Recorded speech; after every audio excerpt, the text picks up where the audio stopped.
Bismillahirrahmanirrahim. Assalamualaikum warahmatullahi wabarakatuh. Waalaikumsalam Waalaikumsalam warahmatullahi wabarakatuh. Ya, alhamdulillah. Sebelumnya izin dulu, ibu-ibu yang tidak ada unsur syar'i, mohon dibuka kameranya. Dan ini kita akan kedatangan ustazah kita dari Bogor ya, Ustazah Vera, dan beliau belum hadir sepertinya. Baik, saya selaku host yang akan membuka pertama, nanti akan dilanjutkan oleh MC kita. Bismillahirrahmanirrahim. Alhamdulillahirrabbilalamin. Wassalatu wassalamu ala asyrafil anbiya'i wal mursalin wa ala alihi wa ashabihi ajma'in. Rabbi sholli sadri wa yassir li amri wahlul 'uqdatam min lisani yafqahu qawli amma ba'd. Alhamdulillah barakallahu fikum kepada ibunda dan akhwati fillah yang senantiasa hadir pada malam hari ini terus istiqomah mengkaji Islam. Mudah-mudahan dengan apa yang selama ini kita lakukan, amal perbuatan kita mudah-mudahan diridhai oleh Allah Subhanahu wa taala. Selawat beriringkan salam, marilah kita hadiahkan kepada Nabi kita Muhammad Sallallahu Alaihi Wasallam, yang mana beliau adalah seorang suri tauladan yang patut kita contoh dan kita ikuti semua lisan perbuatan sehingga kita banyak-banyak berselawat kepada beliau sehingga di yaumil akhir kelak kita akan mendapatkan syafaatnya. Amin, amin ya rabbal alamin. Baik, perkenalkan saya dengan Ukhti Tri, saya selaku host dalam kajian perdana kita setelah Lebaran ya, setelah Idul Fitri. Dan hari ini tepatnya sudah lewat ya Syawalnya. Sebelumnya saya juga ingin mengucapkan minal aidin wal faizin walaupun sudah lewat ya ibu-ibu ya, nggak apa-apa ya terlambat. Nah baik, kita di sini kami dari komunitas dakwah priority ingin memperkenalkan kepada ibu-ibu yang baru bergabung apa itu dakwah priority. Nah ini adalah suatu komunitas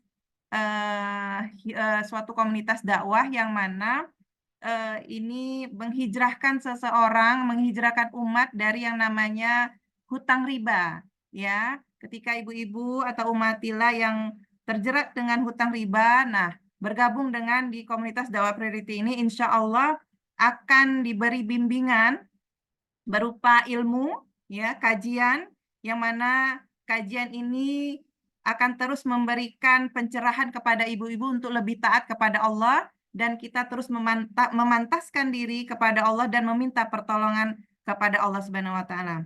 Baik, di sini ada video yang mana video ini aktivitas kita, aktivitas baik itu dari akhwat ataupun ikhwan. Nah, baik, saya akan memutarkan sebuah video kepada ibu-ibu, ibunda dan akhwat fillah.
Ya itu tadi alhamdulillah cuplikan sedikit dari kegiatan kita yang mana memang banyak aktivitas-aktivitas dari komunitas dakwah priority ini untuk lebih kita membebaskan diri yang namanya jeratan hutang riba. Baik, bagi ibu-ibu yang baru bergabung, Semoga bisa bergabung dengan kami di komunitas dakwah ini. Memang dakwah ini lebih memprioritaskan dakwah agama Allah. Baik, sampai di sini dulu saya selaku host. Nah, saya kembalikan kepada MC kita, Ukti Lasma. Tafadhol, Ukti Lasma. Ya, jazakillah khair kepada Ukhti Tri yang memberi kesempatan ya. Assalamualaikum warahmatullahi wabarakatuh. Waalaikumsalam warahmatullahi wabarakatuh. Ya, apa kabar ibu-ibu solihah? Masya Allah. Sekian lama ya kita vakum, tepatnya 1 bulan lamanya kita vakum dari kajian online kita. Alhamdulillah hari ini kita ditemukan kembali di forum kajian yang mana nanti akan tiap minggu kita lakukan. Rasanya udah lama ya ibu-ibu kita nggak tatap muka. Biasanya walaupun tatap muka online, setiap minggunya kita pasti bertemu ya kan. Baiklah, langsung saja. Alhamdulillahirabbil alamin wassalatu wassalamu asrofil anbiya'i wal mursalin wa ala alihi washabbihi ajmain. Rabbi shrah sadri wa yassir amri wahlul 'uqdatam min lisani yafqahu qawli. Ya, jumpa lagi dengan saya ya, MC Kece ya. MC Kece, perkenalkan nama saya Lasma Panjaitan. Saya berasal dari Dolok Masihul, Serdang Berdagai ya. Kalau kota besarnya itu tetap Medan, Sumatera Utara, walaupun saya di ujung-ujungnya. Ya, ibu-ibu salihah. Alhamdulillah hari ini kita dipertemukan kembali di kajian online kita ya. Insya Allah kajian ini akan rutin kita laksanakan ya kan tiap minggunya, dan alhamdulillah kita masih diberi kesempatan ya kan, banyak kesempatan yang diberi Allah ya kan, salah satunya dalam untuk mengkaji kajian walaupun online ya kan. Banyak nikmat yang nggak bisa kita sebutin satu-satu yang dikasih dari Allah, salah satunya nikmat iman, nikmat Islam, bahkan nikmat kesempatan walaupun kita sering lalai atau sering lupa kan gitu ya untuk mengingat Allah. Tapi Allah itu maha baik ya ibu-ibu, selalu aja nikmat itu nggak pernah berkurang. Kadang-kadang berkurang sedikit aja, rasa ngeluh kita itu sudah lebih besar daripada nikmat yang diberi gitu ya.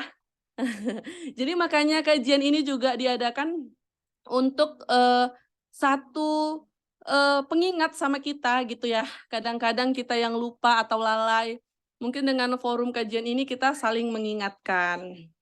Ya alhamdulillah hari ini sudah bergabung 14.000 ukhti solihah, Masya Allah ya, yang dari Sabang sampai Maroke. Ya, ini banyak kali saudara-saudara kita, ada dari Tebing Tinggi, Tanjung Balai, Batubara, masih banyak lainnya ya. Mungkin ada dari luar daerah juga. Jadi untuk memudahkan kita saling mengenal daerah, boleh ya ibu-ibu mulai pekan depan cantumkan nama beserta asal. Jadi kita nggak mikir-mikir nih, aduh ini Ibu Sri TJA dari mana ya? Dari Jakarta atau dari Medan gitu ya? Karena nggak ada asalnya gitu. Baiklah, saja belum bergabung ya. Malam ini kajian kita akan dibawakan oleh Ustazah Vera Kusmerlin ya. Beliau berasal dari Bogor. Beliau juga seorang pengemban dakwah. Kemudian beliau juga founder kelas bahasa Arab Muslimah, founder Solihah Academy, konsultan ilmu waris, terus penulis buku solusi waris praktis. Masya Allah. Berarti kita hari ini akan kedatangan ustazah yang luar biasa ya. Jadi mana tahu ibu-ibu solihah yang mau belajar bahasa Arab nantinya atau kelas bahasa Arab, beliau juga buka kelas bahasa Arab ya. Jadi gini, jadi yang perlu kita petik, seorang muslimah, ibu rumah tangga, mengkaji. Jadi kita tuh nggak cuma fokus jadi ibu rumah tangga dan mengkaji, kita bisa mengembangkan ilmu kita di berbagai jurusan nih sesuai dengan kemampuan kita, ya kan? Jadi hari ini tema yang akan dibawakan adalah tema kajiannya adalah cinta tertinggi. Ini kesukaan ibu-ibu pasti ya. Kalau katanya cinta-cinta ini pastilah kesukaan. Ya kan, Bu? Mau cinta sama Allah, cinta sama suami, biasanya emak-emak atau ibu-ibu itu paling paham. Ya, paling paham tentang cinta-cinta. Cintanya tegores sedikit aja galau, ya kan, Bu? Nah, tapi ini belum tahu nih kelanjutannya cinta tertinggi dalam hal apa ya. Pokoknya kalau masalah cinta-cinta, pokoknya ibu-ibu lah paling paham. Tapi jangan kita apa ya, tinggikan cinta kita terhadap manusia, sementara cinta kepada Allah kita turunkan levelnya. Karena puncak cinta tertinggi adalah cinta terhadap Allah. Bukan begitu, Ibu-ibu? Kadang-kadang kita lupa cinta kali sama suami. Nggak taunya suaminya pemberian Allah, Allahnya dilupain. Suaminya diambil, nangis 7 hari 7 malam. Ya kan, Bu? Jadi kita itu untuk mencintai seseorang nggak boleh melebihi cinta kita kepada Allah. Karena apa? Allah itu maha cemburu. Ya, kok kayaknya saya pula yang banyak-banyak cerita Ya, cinta ini. mungkin Ustazah sudah hadir. Oh, sudah hadir ya? Iya. Baik, Ustazah Vera. Assalamualaikum Ustazah.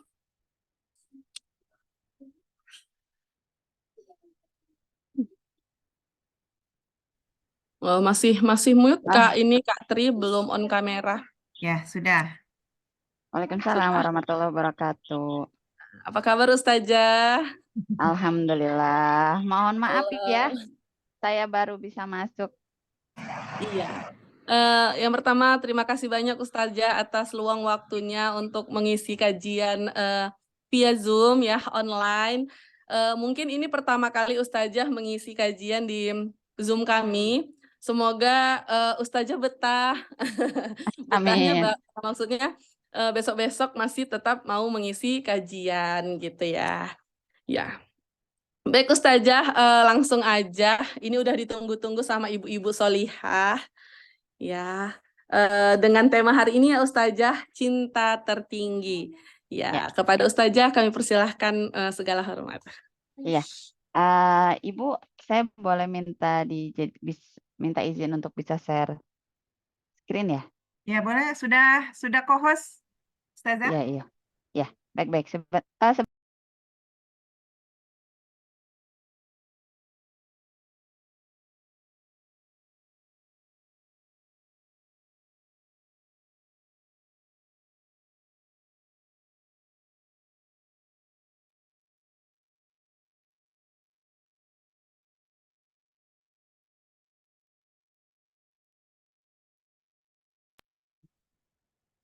Sebentar saya share screen dulu ya.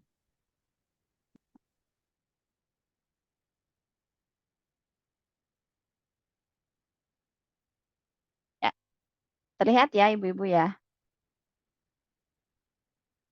Ya. Terlihat Ustazah. Ya, baik. Alhamdulillahirrahmanirrahim. Assalamualaikum warahmatullahi wabarakatuh. Waalaikumsalam warahmatullahi wabarakatuh. Alhamdulillahirrabbilalamin. Innalhamdalillahi nahmaduhu wa nasta'inuhu wa nasta'gfiruh. Wa na'udzubillahi min syururi anfusina wa min sayyiati a'malina. May yahdihillahu fala mudhillalah wa may yudlillahu fala hadiyalah. Asyhadu alla ilaha illallah wa asyhadu anna Muhammadar Rasulullah la nabiyya ba'da. Allahumma shalli ala sayyidina Muhammad. Rabbi zidna ilman warzuqna fahman. Rabbi israh li sadri wa yassir li amri. Wahlul 'uqdatam min lisani yafqahu qawli. Amin ya rabbal alamin. Alhamdulillah wa syukurillah, Ibu, Kakak yang dimuliakan Allah Subhanahu wa taala, kita bisa bermuajahah untuk pertama kalinya via Zoom di waktu yang Allah pilih dalam suatu sarana yang Allah pilih, dan semoga ini adalah pilihan Allah yang insya Allah terbaik, dan tentu saja kita semua berkumpulnya kita untuk satu kebaikan adalah karena Allah memilih kita untuk menjadi yang terbaik. Amin. Saya ingin berdoa kepada Allah, semoga Ibu dan Kakak semuanya senantiasa dalam penjagaan Allah, dalam perlindungan Allah Subhanahu wa taala, semua urusannya Allah mudahkan, segala doanya Allah kabulkan, segala hajatnya Allah penuhi, dan senantiasa diberlimpahkan ilmu manfaat yang banyak dan amal jariah yang mengalir serta diberikan rezeki yang halal berkah berlimpah setiap harinya, dan juga senantiasa sehat sehingga bisa melaksanakan segala aktivitas dengan mudah. Amin. Amin ya Rabbal Alamin. Dan yang paling utama, semoga Allah Subhanahu wa Ta'ala senantiasa ridho kepada kita semua ya. Dan kelak Allah akan memasukkan kita ke dalam surga dengan mudah. Amin. Dan menjauhkan kita sejauh-jauhnya dari api neraka. Amin ya Rabbal Alamin. Alhamdulillah saya yakin ibu, kakak semuanya yang hadir di sini, ini semua kenapa hadir? Karena tentu saja kecintaan kepada Allah yang tinggi. Kenapa hadir? Karena semua pasti menginginkan satu pertemuan yang dalam kebaikan. Kenapa semua hadir? Karena tentu saja semuanya ingin berkumpul dan bukan hanya sekedar berkumpul, tapi berkumpulnya akan menghasilkan pahala yang besar di hadapan Allah Subhanahu wa Ta'ala. Saya yakin ibu-ibu dan kakak semua yang ada di sini bukan bukan berarti tidak memiliki aktivitas. Pasti semuanya memiliki aktivitas yang luar biasa. Sebagai ibu rumah tangga, mungkin di sini ada yang juga bekerja, ada yang juga pengusaha, ada juga yang dengan berbagai aktivitas lainnya mengajar dan seterusnya. Dan Masya Allah luar biasa dengan kesibukan yang selama ini ya, mungkin menghiasi hari-harinya, masih menyempatkan diri untuk bisa mengkaji ilmu. Ini adalah satu anugerah dari Allah, satu hadiah dari Allah Subhanahu wa Ta'ala. Karena tidak semua Allah mudahkan untuk bisa berjalan atau dia itu mengikuti satu kajian ilmu, ya. Padahal Allah itu lewat lisan Rasulullah telah mengingatkan kita sebetulnya. Barang siapa yang berjalan dengan mudah untuk menuntut ilmu, maka Allah akan mudahkan baginya untuk menuju surga. Ya, jadi seperti ini, Masya Allah ya, karena era saat ini era yang luar biasa, sehingga dimanapun kita, dari manapun kita bisa berkumpul untuk mengkaji ilmu, tidak terbatas hanya di satu wilayah, tapi di beberapa wilayah dari mulai Sumatera, Kalimantan, Sulawesi, Jawa, Maluku, Papua, Bali dan seterusnya, Nusa Tenggara gitu kan ya. Itu semua bisa berkumpul dan mudah-mudahan dikumpulkannya kita sekarang ya. Kemudian Allah memilih kita semua, ini Allah itu tanda cinta, tanda sayang. Kenapa Bu? Karena ketika kita berkumpul seperti ini, Allah sebetulnya sedang menurunkan malaikatnya. Buat apa malaikat itu turun? Malaikat itu sedang mengepakkan sayapnya, kemudian malaikat itu sedang membuka sayapnya itu lebar-lebar, supaya setiap yang berdoa di antara kita Allah kabulkan. Makanya kalau lagi mengkaji ilmu seperti ini, mengkaji ilmu untuk mengingat Allah Subhanahu wa Ta'ala, itu banyak-banyaklah berdoa dalam hati. Karena sebetulnya Allah lagi buka itu pintu, ya, pintu dikabulnya doa. Gitu. Seperti itu sebetulnya ya. Dan insya Allah di malam ini saya ingin menyampaikan satu titik dari ilmu Allah yang mudah-mudahan ini jadi sebuah ilmu manfaat buat kita semuanya. Dan mudah-mudahan ini jadi satu amal jariyah. Dan mudah-mudahan ini adalah jadi satu semangat kita ke depan untuk senantiasa mengkaji ilmu, untuk senantiasa menjadi hamba Allah yang lebih baik lagi ke depannya, dan untuk senantiasa menjadi khalilah pilihannya Allah Subhanahu wa Ta'ala. Apa itu? Yaitu cinta tertinggi. Ya, kita akan membahas sebuah cinta tertinggi. Mengapa sih? Ya, harus ada cinta tertinggi pada diri kita. Nah, kenapa harus ada cinta tertinggi itu? Agar hidup kita itu bahagia dan bermakna. Nah, itu. Ya. Jadi kenapa? Why? Kita tuh harus punya cinta tertinggi ini. Agar apa tadi? Bahagia dan bermakna. Jadi kalau hidup itu enggak bahagia, rugi. Kalau hidup itu enggak bermakna, juga rugi. Kan sebetulnya Rasulullah SAW itu setelah memberikan doa kepada kita, yang sebenarnya doa itu adalah pesan dari Allah. Ya, ibu, kakak pasti sangat familiar dengan doa ini dan kita selalu panjatkan doa ini. Rabbana atina fid dunya hasanah wa fil akhirati hasanah wa qina adzabannar, kan begitu? Rabbana atina fid dunya hasanah, Allah berikanlah kepadaku kebahagiaan, kebaikan di dunia dan kebaikan di akhirat. Jadi sebetulnya Allah nyiptain kita itu buat kita bahagia. Dan bahagianya kita itu dunia dan akhirat. Bukan hanya di dunia, bukan hanya di akhirat. Tapi sebenarnya bahagianya kita itu dunia akhirat. Kalau saya tanya ke ibu-ibu, ibu pengen bahagianya di dunia aja, apa ibu pengen bahagianya di akhirat aja? Coba di chat deh, ya, di kolom chat. Kira-kira ibu pengen bahagianya di mana? Mau di mana? Di dunia aja, apa di akhirat juga? Nah, sebelum saya lanjutin ya. Dua-duanya. Tinggal banget ya. Dua-duanya. Dunia akhirat saja ya. Coba lagi. Ini supaya saya merasa bahwa ibu-ibu semua senantiasa membersamai saya ya. Dunia akhirat, bagi dunia akhirat itu saja, Masya Allah ya. Bahagia dunia akhirat, ya dunia akhirat itu saja, Masya Allah ya. Ya, dunia akhirat. Keduanya saja, Masya Allah. Dunia akhirat dong, iya betul ya. Masya Allah. Masa kita gini, mau dunia apa akhirat? Gak apa-apa, sama akhirat aja. Bisa gitu. Emang kamu tahu? Emang kamu bisa istilahnya bisa tahan gitu, nggak bahagia di dunia kan gitu ya. Sekarang aja kalau kita lagi ada masalah, coba nangis gak? Tadi saya sempat curi dengar tuh tadi apa namanya ya ada yang berbicara ya saja apa tadi yang bicara tentang aduh kalau ditinggal menunggu suami langsung nangis bisa kayak gitu ya. Coba kan karena kita nggak tahan dengan kesedihan gitu ya. Nah disitulah kemudian artinya Allah itu tahu kita. Allah tuh tahu kelebihan kita, kelemahan kita apa, batasnya kita apa gitu. Sehingga Allah itu kasihnya sebenarnya bahagianya dunia akhirat. Jadi hidup kita terus bahagia. Yang itu harus yang kita yakini. Misalnya, saja gimana tuh ya saya mah pokoknya begini aja. Nggak pernah bahagia. Misal gitu kan ya. Pokoknya nikah sama suami teh nggak ada bahagia-bahagianya. Saya bingung. Tapi kok anak ibu 5? Tapi kok nggak bahagia gitu kan ya kan aneh tanda tanya gitu ya. Tapi kok bisa bercanda. Nah, jadi harus harus kemudian apa namanya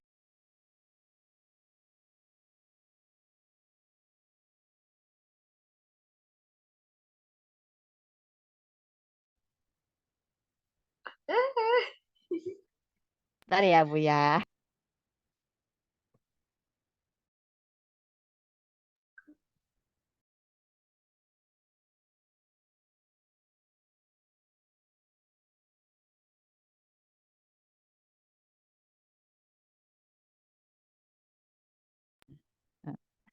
Mohon maaf ya ada jeda.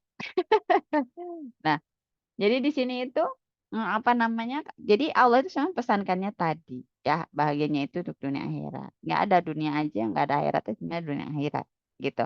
Cuman kayaknya kita suka merasa kayaknya hidup tuh kayak nggak bahagia gitu ya. Padahal sebenarnya Allah sudah banyak membahagiakan kita. Nah ini mungkin karena saya itu nanti ya dipesankannya terkait dengan eh, bagian nafsiyah gitu ya. Bagaimana kemudian membangun jiwa. Jiwa-jiwa yang kemudian menjadi jiwa yang bahagia, jiwa yang tangguh, jiwa yang kuat ya.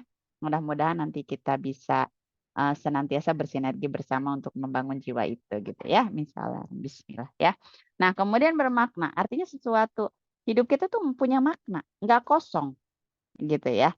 Nggak yang kemudian akhirnya kayaknya tuh kok kayak nggak ada rasa gitu.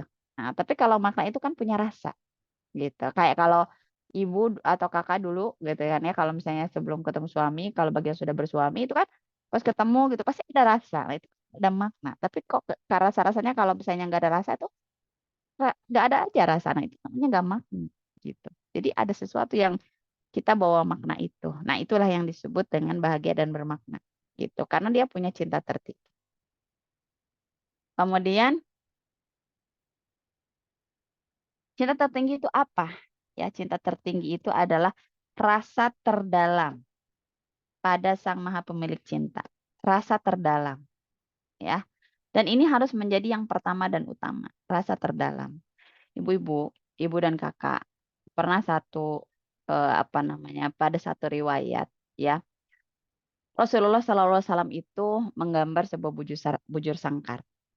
Nah, ada 2 titik di dalam bujur sangkar yang kemudian Rasul gambar dan ada titik-titik lain di luar bujur sangkar itu yang Rasul berikan titik tapi banyak banget gitu. Nah, Rasul bilang sama para sahabatnya gitu.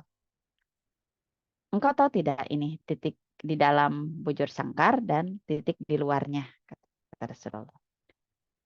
Bentuknya seperti bujur sangkar begitu. Nah, kemudian Rasulullah bilang, ini itu adalah suatu kondisi manusia. Manusia itu mengejar dalam hidupnya itu titik-titik yang ada di luar bujur sangkar ini. titik-titik dalam kotak itu gitu. Tapi yang di dalam ini, yang di dalam kotak ini atau dalam bujur sangkar ini, itu terlupakan sama manusia gitu. Lalu sahabat bertanya, apa itu? Titik-titik itu tuh apa? Ya, yang ada di luar itu apa? Yang banyak itu. Itu tuh goals-nya manusia, itu tuh hope-nya manusia, itu tuh tujuannya manusia, itu tuh keinginannya manusia, itu tuh harapannya manusia. Harapan manusia apa sih dalam hidup? Punya rumah, punya menikah, punya anak, punya cucu, punya uang, gitu kan? Punya sertifikat dan seterusnya. Satu keinginan dan keinginan lainnya. Itu hope-nya manusia. Dan kemudian Rasulullah bilang, manusia itu berlari dari satu titik ke titik lain. Tapi manusia lupa pada satu titik yang sebenarnya titik itu ada di dalam itu dan lebih dekat daripada yang tadi. Manusia itu mengejar yang jauh, tapi lupa pada yang paling dekat. Kemudian para sahabat bertanya, apa itu ya Rasul? Yang paling dekat itu adalah kematian. Tapi manusia itu lupa. Manusia itu nggak ingat itu. Itu yang ada di dalam kotak itu, dalam kehidupannya itu. Gitu. Kan manusia itu nggak tahu. Sebetulnya bisa jadi 5 menit lagi. Allah panggil kita pulang, bisa jadi 5 tahun lagi Allah panggil kita pulang, bisa jadi 10 tahun lagi, bisa jadi besok dan seterusnya kita nggak pernah tahu. Tapi manusia itu lupa pada itu. Manusia itu mengejar yang jauh, tapi lupa pada yang titik paling dekat dengannya. Yang bisa jadi secara tiba-tiba itu terjadi kan begitu. Gitu ya. Tapi kan itu yang betul. Gitu ya, kalau dalam suatu ayat Al-Qur'an dikatakan carilah oleh kamu kehidupan akhirat, tapi engkau jangan lupakan dunia. Tapi manusia saat ini itu terbalik dari ayat itu. Cari kehidupan dunia, jangan lupa akhirat. Padahal nggak begitu kata Allah. Cari akhirat, jangan lupa dunia. Gitu. Artinya goals kamu tuh di sana. Di akhirat, kehidupan hakiki kamu, bukan di dunia. Kalau dikatakan dunia itu tempat bercanda. Dan akhirat itu enggak. Gitu. Jadi kalau dibayangkan pada satu riwayat, ketika orang itu meninggal, dia itu akan menyesal. Baik orang itu adalah orang yang punya amal solih, maupun yang tidak punya amal solih. Mau yang dia punya amal solih yang banyak, atau dia itu tidak punya amal solih yang banyak, itu menyesal. Kenapa? Karena dia merasa bahwa hanya sedikit apa yang diberikan kepada Allah di dunia, dan hanya sedikit yang bisa membantu dia. Akhirnya dia minta kepada Allah, ya Allah bangunkan aku lagi 1 hari saja. Maka aku akan memberikan 24 jam itu untuk Allah. Tapi kata Allah tidak. Sudah tidak ada waktu.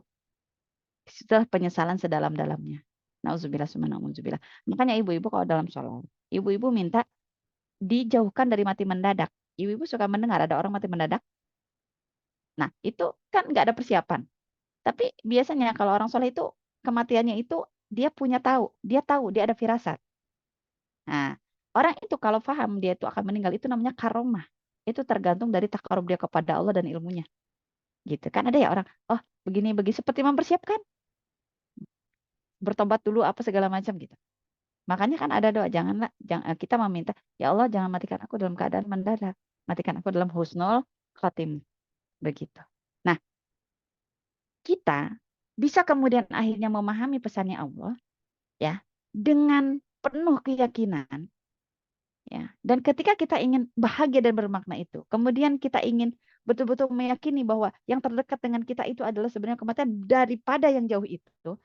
Kalau sudah seperti itu, maka kita akan merasa tidak akan pernah punya masalah di dunia, seberat apapun masalah kita menurut kita dalam tanda kutip. Karena dalam ayat Al-Quran kan dikatakan gini, sedikit kelaparan, sedikit kesulitan, betul tidak? Kalau katakannya kill, sedikit, ya kan? Sedikit kelaparan, gitu kan? Sedikit kesempitan. Allah tidak pernah mengatakan dalam ayat Al-Quran, besarnya masalah kamu tidak.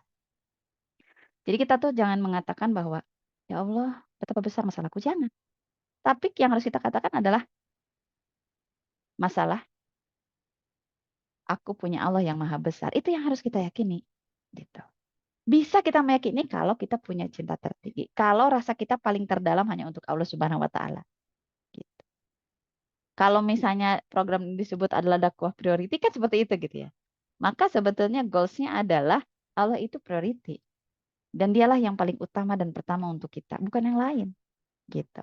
Ketika kita sudah punya rasa terdalam, maka kita akan mempersembahkan all time untuk Allah gitu loh. Semuanya untuk Allah. Gitu. Waktu ini untuk Allah. Ada satu cerita, ada seseorang yang dia sehat gitu, punya usaha, wah kekayaannya luar biasa. Disuruh ngaji nggak mau, suruh sholat nggak mau, disuruh dakwah nggak mau, apalagi gitu ya, buat apa? Udah sejahtera.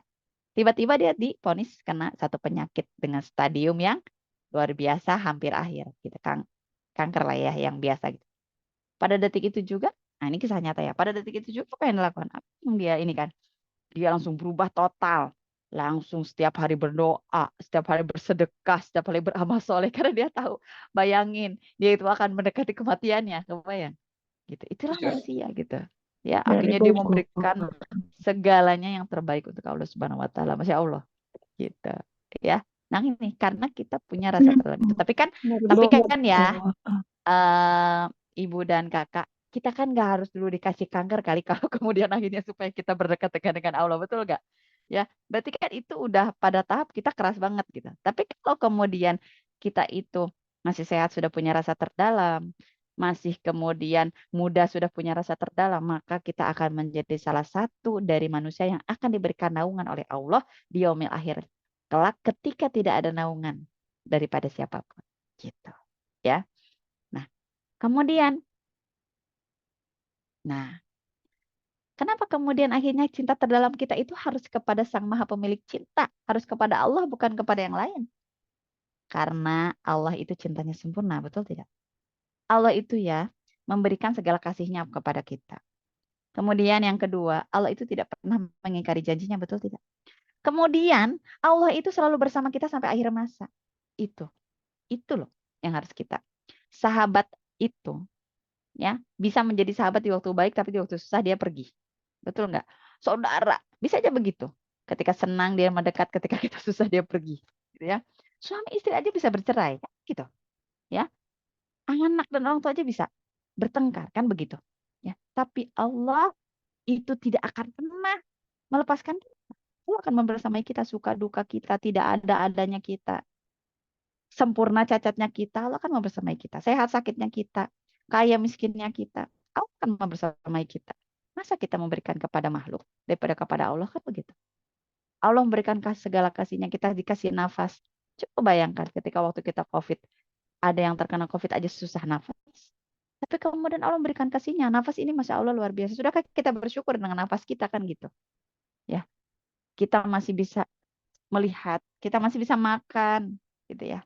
Kita masih bisa menatap suami kita masih bisa menatap orang tua kita masih bisa menatap anak-anak kita gitu. Allah tuh kasih ke kita gitu. Kita masih bisa bersyukur, masih bisa bertobat, kita masih bisa mengkaji ilmu. Gitu ya. Karena Allah memberikan kasihnya kepada kita. Kita masih bisa merasakan enaknya itu ayam kalau dimakan kayak gitu kan. Sudahkah kita bersyukur gitu? Kita masih bisa membaca Al-Qur'an, kita masih punya ketenangan hati. Insya Allah, kita masih bisa bersedekah, kita masih bisa tersenyum, kita masih bisa menyapa orang yang kita cintai. Karena Allah memberikan segala kasihnya. Kita masih bisa sembuh dari sakit kita. Ya, orang yang sakit aja masih bisa makan. Masya Allah. Kemudian Allah tidak pernah mengingkari janjinya. Manusia bisa mengingkari janji, tapi Allah tidak akan pernah mengingkari janjinya. Manusia bisa berlepas dari kita, pergi begitu saja, bisa. Ya, tapi Allah akan selalu bersama kita sampai akhir masa. Seberdosa-berdosanya kita, Allah itu akan tetap bersama dengan kita dan akan menunjuki kita untuk kita selalu terus bersamanya gitu. Masya Allah. Saya kalau udah ini saya pernah ngisi di satu forum juga yang luar biasa dan saya juga tergetar gitu dan Masya Allah gitu. Ini sesuatu yang harus ada pada diri kita. Allah itu memberikan segala kasihnya. Allah itu nggak pernah mengingkari janjinya. Allah itu selalu bersama kita. Gitu. Cintanya sempurna. Jadi wajar dan bukan wajar lagi. Dan sudah seharusnya kita balas cinta itu gitu. Dengan memberikan all time waktu kita untuk Allah gitu. Yakin gitu ya. Ketika kemudian kita meninggal yang kita bawa adalah amal soleh. Ketaatan kita, ketakwaan kita kepada Allah. Bukan rumah kita. Bukan harta kita, bukan suami kita, bukan anak kita. Ya, mereka-mereka ini adalah sesuatu yang kemudian memang akan bisa memudahkan kita. Ini bentuk-bentuk amal soleh nanti kita. Mengitari kita semuanya. Gitu. Ya. Maka disinilah kemudian yang harus kita berikan adalah kepada Allah. Cintanya sempurna untuk kita. Nah, jadi sudah sepantasnya kita mencintainya di atas segalanya. Gitu. Nah, sekarang saya mau tanya lagi ya ke ibu-ibu ya. Di chat boleh. Kira-kira ibu. Saya tidak tahu ya umur ibu-ibu di sini, apakah ada yang masih di bawah 40, apakah ada yang sudah di atas 40, apakah ibu-ibu sudah 50, apa di atas 50, saya tidak tahu. Apa mungkin ada yang masih 30, saya tidak tahu ya.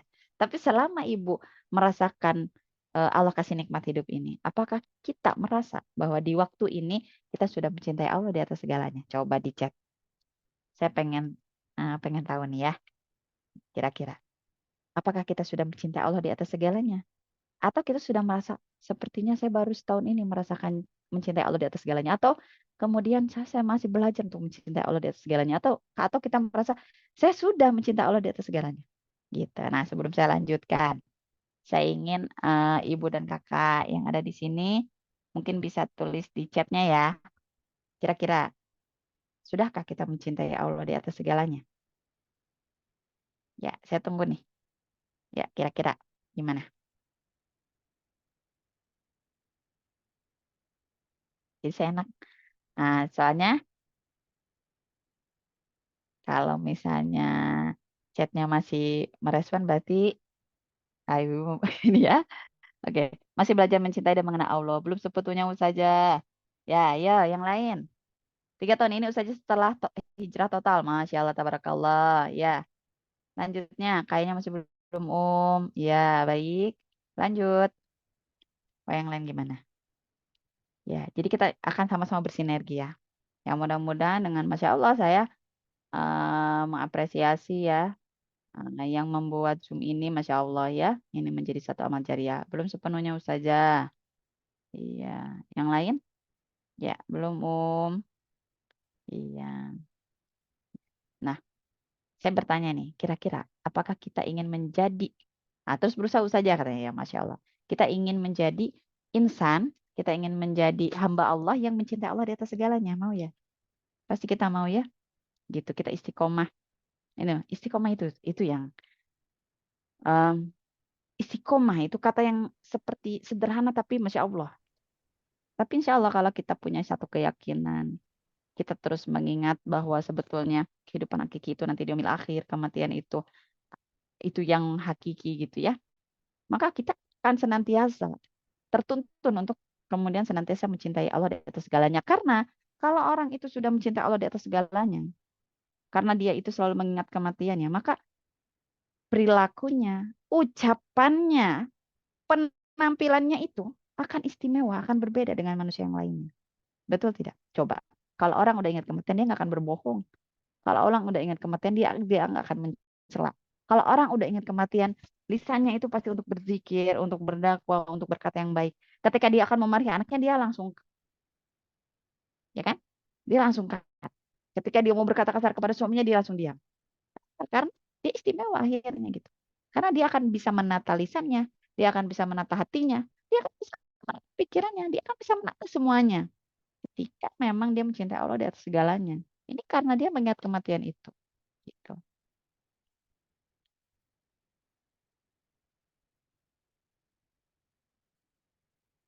Nah, dalam Quran surat At-Taubah, ya Allah Subhanahu wa taala berfirman, "Qul in kana aba'ukum wa abna'ukum wa ikhwanukum wa azwajukum wa ashiratukum."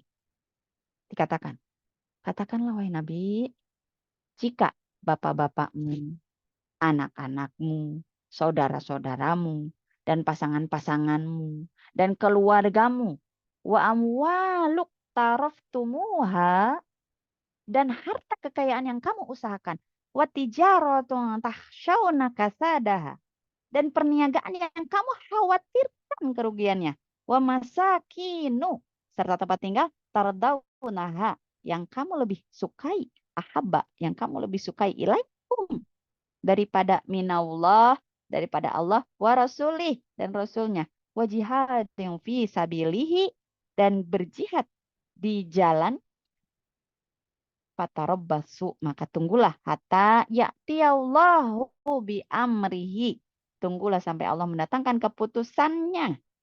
Wallahu la yahdil qaumal fasiqin, Allah tidak memberi petunjuk kepada kaum yang fasik. Jadi ini maksud Allah. Allah nggak suka kalau Allah dinomor dua kan. Gitu. Kalau kita lebih cinta kepada bapak kita, anak kita, saudara kita, pasangan kita, keluarga kita, harta kekayaan, perniagaan, tempat tinggal. Itu kan memang hope-nya manusia, goals-nya manusia dan seluruhnya. Bukan nggak boleh kamu punya ngasih orang tua, bukan boleh kamu anak, bukan nggak boleh kamu mencintai keluarga, bukan nggak boleh kamu mau memiliki perniagaan. Tapi jangan kemudian kamu nomor dua kan Allah. Jangan kemudian lebih kamu cintai daripada Allah. Maksud Allah begitu. Tapi cintai Allah itu di atas segalanya. Allah nggak suka. Yang ngasih kamu orang tuh Allah, yang ngasih kamu anak Allah, yang ngasih kamu saudara Allah, yang kasih kamu pasangan Allah, yang ngasih kamu keluarga Allah, yang ngasih kamu harta Allah, yang kasih kamu perniagaan Allah, gitu kan? Yang ngasih kamu tempat tinggal sekarang siapa? Allah. Masa kamu menomorduakan yang ngasih gitu? Bagi Allah mudah nyambut aja, gitu kan? Allah katakan, Allah tidak akan memberi petunjuk kepada orang yang fasik. Ini cukup. Ayat ini sebetulnya menggambarkan Allah itu ingin menjadi prioritas. Gitu. Dan wajar.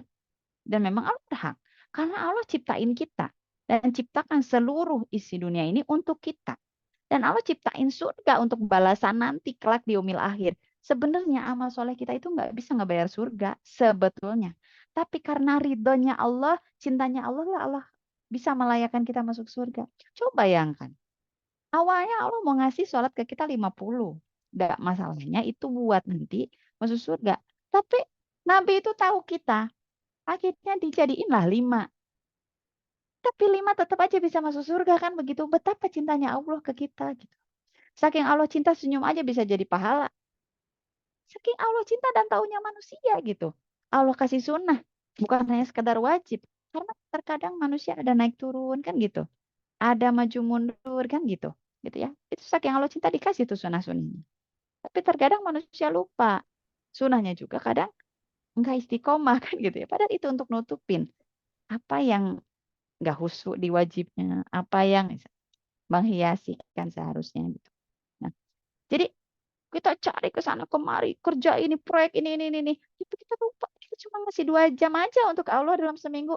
Kira-kira kalau kita merasa cukup 2 jam, apakah layak buat kita surga kan gitu? Kalau 2 jam aja untuk Allah dalam sehari aja nggak cukup sebetulnya. Kan Allah kasih kita 24 jam. Gitu. Makanya kita harus menjadikan dari mulai awal bangun kita sampai tidur lagi itu ibadah. Sebagai istri kah kita, sebagai ibu kah kita, sebagai anggota masyarakat kah kita, sebagai muslimah kah kita, sebagai pengemban dakwah kah kita gitu kan. Sebagai orang-orang yang punya manfaat di keluarganya, di masyarakatnya. Untuk Allah. Gitu. Maka insya Allah ketika ikhlas, ketika caranya benar yang kita lakukan, ihsanul amal ya, itu akan itu namanya semua waktu itu untuk Allah begitu. Ya, saat kita makan untuk Allah, saat kita tidur untuk Allah. Bisa nggak bisa? Asal kita tahu ilmunya, asal kita tahu caranya, asal betul niatnya, kan begitu. Ya.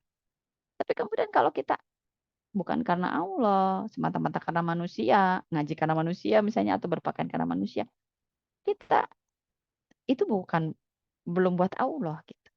Maka disinilah ketika kita inginkan surga, ketika kita inginkan kebahagiaan, ketika kita inginkan memiliki cinta terdalam, maka prioritaskan Allah gitu. Dan apapun untuk Allah.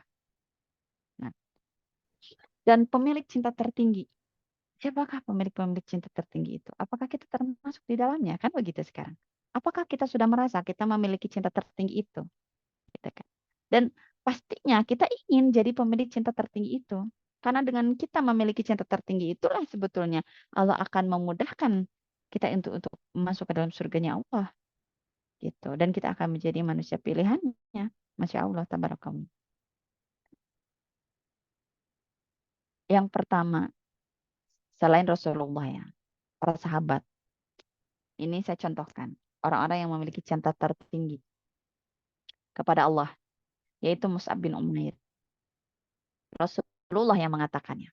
Ya, sungguh aku melihat Mus'ab ini tidak ada seorang pemuda di Mekah yang lebih mendapatkan kenikmatan di sisi bapak ibunya daripada dia. Mus'ab itu kan berasal dari keluarga bangsawan. Mus'ab bin Umair itu ganteng, kaya, apa aja dikasih.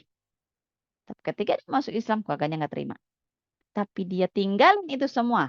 Sungguh dia meninggalkan hal itu. Dia tinggalin tuh. Kemudian dia memilih untuk bersama Rasulullah. Kenapa? Karena kecintaan dia kepada Allah dan Rasulullah. Apa sih yang nggak dipunya Mus'ab bin Umair? Sampai sebelum Mus'ab bin Umair itu masuk Islam, itu kalau Mus'ab bin Umair lewat di Mekah, oh itu para perempuan-perempuan Mekah tuh nanti tuh ya pada membuka jendela-jendela rumahnya melihat gitu. Mana ya, apalagi para remaja-remaji gitu kan. Wah, itu luar biasa. Saking gantengnya, saking bangsawalnya apa gitu kan. Itu kan. Kayak remaja-remaja sekarang gitu. Oh, lihat gitu ya. Apa yang nggak dipunya sama Mus'ab? Tapi kemudian Mus'ab meninggalkan itu semua. Karena memilih Allah dan Rasulnya. Masya Allah, tabarakallah. Ya. Kemudian yang kedua, Sa'ad bin Abi Waqqas. Ini segelintir para sahabat aja yang kemudian akhirnya apa namanya, supaya kita mengambil hikmah dari semua ini. Sa'ad berkata kepada ibunya, engkau tahu, demi Allah wahai ibu, seandainya engkau punya 100 nyawa, lalu keluar satu persatu, aku tidak akan meninggalkan agamaku, ini makanlah jika engkau mau, atau jangan kau makan. Jadi kan saat itu kan bunda ya, ibunya Sa'ad bin Abi Waqqas itu sakit. Ibunya itu pokoknya intinya demo lah gitu. Pokoknya saat kamu harus balik lagi. Gak boleh kamu Islam. Istilahnya gitu kan. Kebayang gak sih? Namanya kita cinta sama ibu kita. Namanya anak pasti cinta sama ibunya. Gak ada anak yang gak cinta sama ibunya. Anak durhaka aja yang gak cinta sama ibunya kan gitu. Apalagi saat sudah muslim. Ya, memahami betapa tinggi bakti kepada seorang ibu. Tapi kemudian ada satu pilihan yang harus dia pilih. Gitu. Sampai dia mengatakan dan berani kepada ibu. Saat kau punya 100 nyawa keluar satu persatu. Kebayang namanya keluar nyawa itu kayak gimana sakitnya. Aku tidak akan meninggalkan agamaku. Terus kata Mus'ab, kan kamu makan. Ini makan. Kalau kamu mau ya udah. Padahal Mus'ab itu sedih sebenarnya. Tapi dia harus mengatakan itu untuk memperlihatkan bahwa saya lebih memilih Allah dan Rasulnya. Gitu. Ya, Masya Allah, tabarakallah. Kemudian Khalid bin Walid.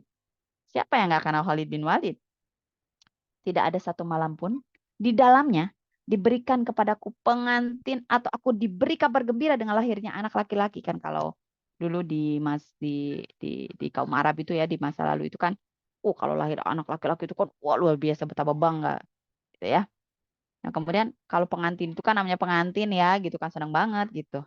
Nah, kemudian yang lebih aku sukai dari satu malam yang dingin mencekam dalam satu ekspedisi dari para mujahidin untuk memerangi orang-orang musyrik esok harinya. Artinya dia lebih memilih jihad daripada bermalam pengantin, lebih memilih jihad daripada kemudian akhirnya mendapat kelahiran anak laki-laki. Luar biasa. Seorang Khalid bin Walid yang walaupun masuk Islamnya itu setelah hijrahnya Rasul ke Madinah. Terlambat, tapi kemudian bisa berlari maraton. Jadi kalau kita baru hijrah, bukan berarti kita tidak bisa kemudian akhirnya berlari untuk kemudian akhirnya menjadi lebih baik daripada yang sudah lama berhijrah. Tapi larinya kita itu yang harus benar. Begitu. Kemudian Sa'id bin Amir. Siapa Sa'id bin Amir? Sa'id bin Amir berkata kepada istrinya. Nah, jadi Sa'id bin Amir ini gini. Kan jadi ada satu rezekilah dari Allah gitu. Ya. Waktu itu jadi pejabat, khalifah. Mau dikasih gitu banyak dari gubernur apa segala macam. Kemudian akhirnya ini beliau tuh seorang ini yang pemimpin kaum muslimin gitu. Kata istrinya, ini kan buat kita gitu. Terus diinfakin gitu ya sama Sa'id bin Amir ini gitu kan. Kemudian istrinya kan kenapa? Kan udah banyak kali sedekahnya gitu ya. Tapi kemudian apa kata Said? Tahukah engkau bahwa di surga itu ada bidadari-bidadari yang cantik jelita, kata Said. Yang seandainya salah seorang dari mereka menampakkan wajahnya di muka bumi, niscaya menerangi semuanya. Dan niscaya cahayanya mengalahkan cahaya matahari dan bulan. Maka aku mengorbankan engkau demi mendapatkan mereka. Adalah lebih baik dan lebih utama daripada aku mengorbankan mereka demi engkau. Kira-kira zaman sekarang kayaknya agak-agak jarang yang kayak gitu ya, gitu ya. Apalagi kalau istrinya cantik gitu kan. Gitu kan. Tapi ini karena Allah dan Rasulnya loh. Gitu. Ya, dia lebih yakin dia akan punya bidadari daripada istri. Oh, jarang, Bu. Gitu ya. Gitu kan. Oh, apa sama aku lagi? karena kamu suruh aku pakai jilbab, misalnya kayak gitu ya. Kalau milih aku apa memilih bidadari? Oh, ya kamu aja kayak gitu ya. Karena keimanannya nggak ini nggak tinggi gitu kan ya. Tapi kalau misalnya keimanannya tinggi ya gitu. Aku lebih memilih bidadari daripada kamu. Padahal bidadari belum kelihatan dan dia belum meninggal lah tuh kan gitu ya. Dia juga nggak tahu bakal meninggalnya langsung masuk surga apa di ini dulu kan gitu. Tapi Masya Allah, kenapa? Karena ketinggian keyakinannya kepada Allah lah gitu. Dia bisa mengatakan itu, Masya Allah. Padahal ya Allah, Masya Allah, tabarakallah. Ini keyakinan yang sangat tinggi. Gitu. Nah, mungkin itu dari apa yang saya sampaikan, mudah-mudahan ini menjadi satu ilmu yang bermanfaat. Mudah-mudahan ini menjadi satu hal yang bisa dibawa hikmahnya untuk kita ya. Karena kita ini sebetulnya sedang menetapi sisa-sisa umur dak ya, sisa-sisa kehidupan sebetulnya. Ya kita kan istilahnya mungkin ibu-ibu ada yang sudah 40, ada yang di atas 40, namanya 40 itu kan apa ya disebutnya? Alhamdulillah nyampe 40 gitu ya. Gitu ya karena itu tuh tahap-tahap tarik napas pertama gitu ya. Karena kalau umatnya Nabi itu kan kalau udah di atas 60 itu udah bonus gitu. Tapi hati-hati juga kalau dikasih umur panjang itu sebenarnya dua. Ya, apakah dia sebenarnya dikasih kesempatan untuk bertobat ataukah sebenarnya Allah akan genapkan dosanya? Karena ada kan tua-tua keladi gitu, gitu ya makin tua makin jadi masa makin tua makin malah banyak maksiat kayak gitu ya bukannya malah taubat. Nah, inilah yang harus kita ingatkan kepada muslimah pada secara keseluruhan dan kita akan meraih mereka bersinergi dengan mereka. Jadilah kita itu muslimah yang seperti emas. Muslimah itu adalah pilihan Allah yang dimuliakan, yang salah. Muslim itu karakternya begitu. Jadi dan kita itu hidup itu pasti ada ujian. Nggak mungkin nggak ada, gitu ya. Itu ada aja, gitu ya. Tapi kalau bagi muslimah, ujian itu seperti debu di dalam emas. Paham nggak maksudnya? Jadi kalau debu dalam emas itu tinggal dihapus itu debunya tetap jadi emas. Artinya dia bersinar. Dengan apa dia bersinar? Akidahnya. Dengan apa dia bersinar? Dengan kecintaannya kepada Allah yang Maha Tinggi. Ya, tapi karena waktu ya dan mudah-mudahan nanti kalau ada pertemuan kembali, mudah-mudahan bisa share sesuatu yang mungkin ya mudah-mudahan akan bisa lebih bermanfaat lagi, bisa lebih eh, apa ya menggugah jiwa-jiwa kita supaya nanti kita semakin yakin ya bahwa hidup saat ini harus kita persembahkan yang terbaik, apalagi di sisa umur kita yang kita tidak pernah tahu kapan nyawa itu diambil ya. Mungkin itu dari saya. Saya mohon maaf jika ada kesalahan. Kalau ada kesalahan itu dari saya, kalau ada kebenaran itu dari Allah Subhanahu wa taala karena kebenaran semata-mata dari Allah. Saya kembalikan kepada Ustazah host ya. Karena saya terlambat tadi jadi hostnya siapa begitu. Nah, baik, Assalamualaikum warahmatullahi wabarakatuh. Waalaikumsalam warahmatullahi wabarakatuh. Waalaikumsalam warahmatullahi wabarakatuh. Oh ya, belas saya, belas saya. Ya, Jazakallah khair Ustazah. ya, Alhamdulillah dengan pemaparan materi semoga bisa meningkatkan kecintaan kita terhadap Allah kan gitu. Kadang-kadang benar yang kayak bilang Ustazah, kadang-kadang ada turun sedikit gitu ketika ketimpa masalah gitu ya. Merasa masalahnya lebih besar daripada cintanya kepada Allah gitu. ya. Baiklah Ibu-ibu Sholihah. Maaf Ustazah, ini masih ada session tanya jawab bisa? Boleh. Saya sampai jam 9.15. Oke. Karena ini tadi. Baik Ibu Sholihah, kita Ya, ya. buka 2 pertanyaan. Kalau bisa pertanyaannya itu sesuai dengan tema kita malam ini yaitu cinta tertinggi ya. Yang mau bisa raise hand ya. Ini ada yang sudah ambil start duluan ya. Berhubung dia hari ini bukan MC, jadi saya yang nunjuk. Kalau belum tunjuk belum boleh nanya. Baiklah, ini masih ada satu lagi kesempatan ya selain Ibu Ainun Batubara. Ada satu kesempatan lagi, biar kita gabung aja sekali bertanya nanti Ustazah sekalian menjawab. Kalau nggak ada, saya yang nanya. Oke. Baik, kepada Bu Ainun boleh pertanyaannya, habis itu baru saya. Terima kasih Ibu MC. Assalamualaikum Ustazah. Waalaikumsalam warahmatullahi wabarakatuh, Ibu Ainun. Iya, menarik sekali hari ini materinya. Saya dari tadi kayaknya pengen nanya gitu. Jadi Ustazah, untuk level cinta tertinggi kepada Allah ini itu mungkin itulah cita-cita tertinggi kita gitu ya. Kemudian itu adalah mudah mungkin menyampaikannya, tapi untuk kita bisa cinta kepada Allah, benarkah itu cinta atau enggak gitu kan? Kita nggak tahu juga gitu kan rasanya gitu kan. Jadi gini Ustazah, saya pernah merasakan suatu fase gitu, lebihnya di Ramadan. Saya merasakan tuh kayaknya saya senang tuh kalau me time sama Allah gitu kan. Saya pernah merasakan ada waktu seperti itu gitu. Saya senang gitu kayaknya pengen berlama di sajadah gitu kan. Meskipun saya nggak punya masalah gitu, saya senang. Kayaknya itu saya merasakan gitu, pengen aja gitu. Kayaknya nggak pengen buru-buru gitu kan. Namun setelah Ramadan gitu usai kan, saya terkadang juga memikir gini, habis sholat tuh mikir kan kayak gini, besok mau bontot apa ya untuk anak, sarapan apa ya, kayak gitu kan. Saya terpikir aktivitas yang akan kita lakukan sehingga waktu itu berkurang gitu kan, waktunya berkurang. Dan kalau saya ada sedikit persoalan, itu kembali lagi untuk bisa saya lebih dekat. Tapi kan sebenarnya yang saya inginkan bukan yang karena saya punya masalah kan saya harus dekat kepada Allah gitu kan, bukan saat itu gitu. Maksud saya bertanya kepada Ustazah, saat kita ingin dekat kepada Allah, apakah itu namanya kita cinta kepada Allah? Pertama. Yang kedua, untuk bisa terus memunculkan situasi dan kondisi yang terus kita ingin merasa dekat kepada Allah tuh yang kayak mana gitu Ustazah, supaya kita bisa merasakan meskipun kita tidak ada persoalan, tapi kita kayaknya rindu aja ingin gitu.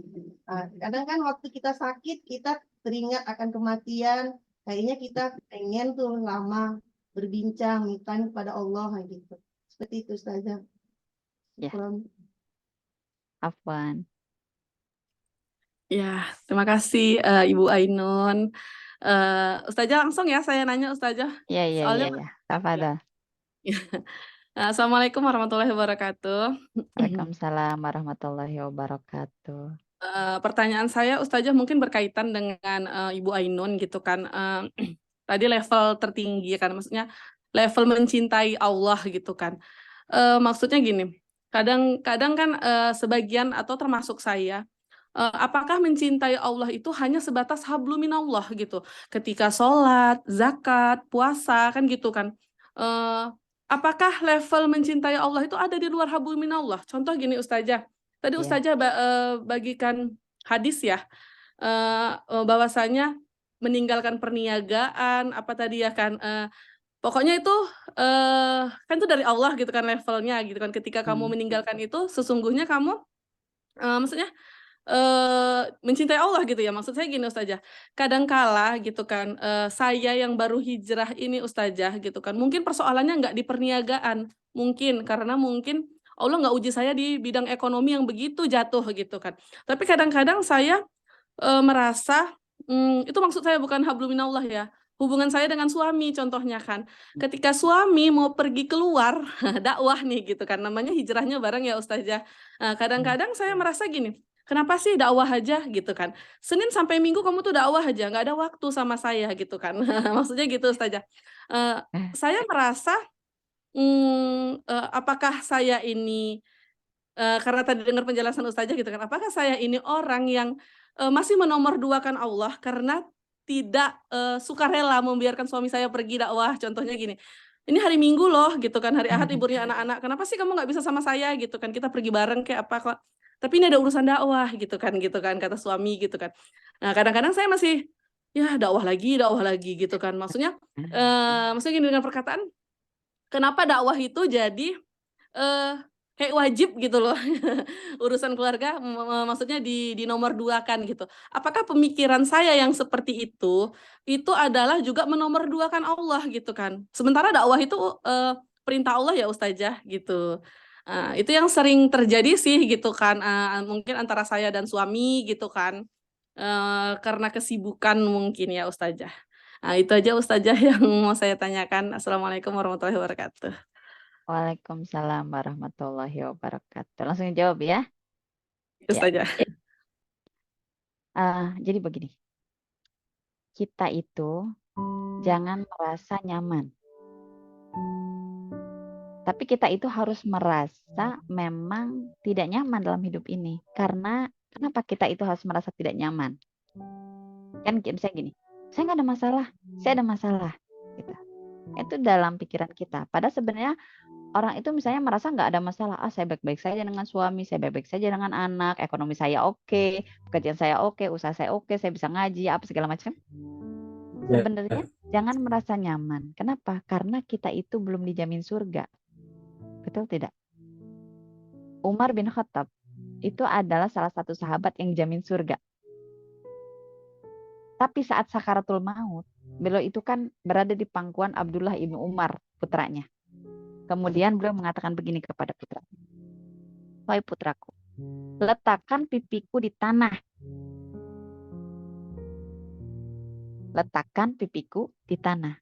Kemudian pada saat itu, ketika seseorang diletakkan pipinya di tanah, itu penghinaan paling besar.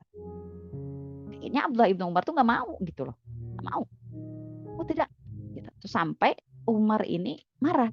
Celaka engkau dan ibumu. Engkau tidak mau meletakkan pipi aku di tanah. Maksudnya letakkan aku di lantai, kemudian letakkan pipi aku di tanah gitu. Di lantai ini gitu. Kemudian, engkau adalah Amirul Mukminin, engkau itu adalah orang soleh, engkau itu segala macam. Tapi kemudian Umar berkata, siapa aku? Aku bukan siapa-siapa. Umar itu nggak pernah berbangga jadi sahabat yang dijamin surga. Padahal jadi sahabat yang dijamin surga loh. Itu harusnya berbangga. Tapi maksudnya bukan karena tidak bersyukur, bukan. Tapi maksudnya, apa aku? Gitu. Emang aku pantas ya? Kayak gitu. Seorang Umar yang setiap malamnya itu tidak pernah tidur karena bertakarub kepada Allah, yang setiap malamnya itu bertaubat, yang setiap siangnya itu berjihad fisabilillah, Umar. Yang tidak pernah tidur, tidak ingin ada satu rakyatnya pun yang kelaparan, Umar. Gitu. Ya. Tapi kenapa dia bisa begitu? Karena dia menjadikan dirinya itu untuk tidak nyaman. Tidak nyaman kenapa? Karena belum dijamin surga.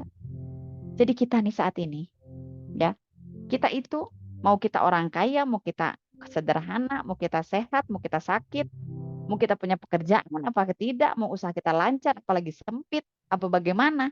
Sebenarnya kita itu harus menjadi manusia yang tidak nyaman. Tidak nyaman bukan karena itu, tapi tidak nyaman karena kita belum dijamin surga. Karena kita tidak pernah tahu kematian itu datang kapan. Gitu. Jadi kalau ada orang yang hanya mencukupkan sholat 5 waktu, zikir aja, terus kemudian dia merasa gue akan masuk surga, istilahnya gitu bahasa kasarnya ya.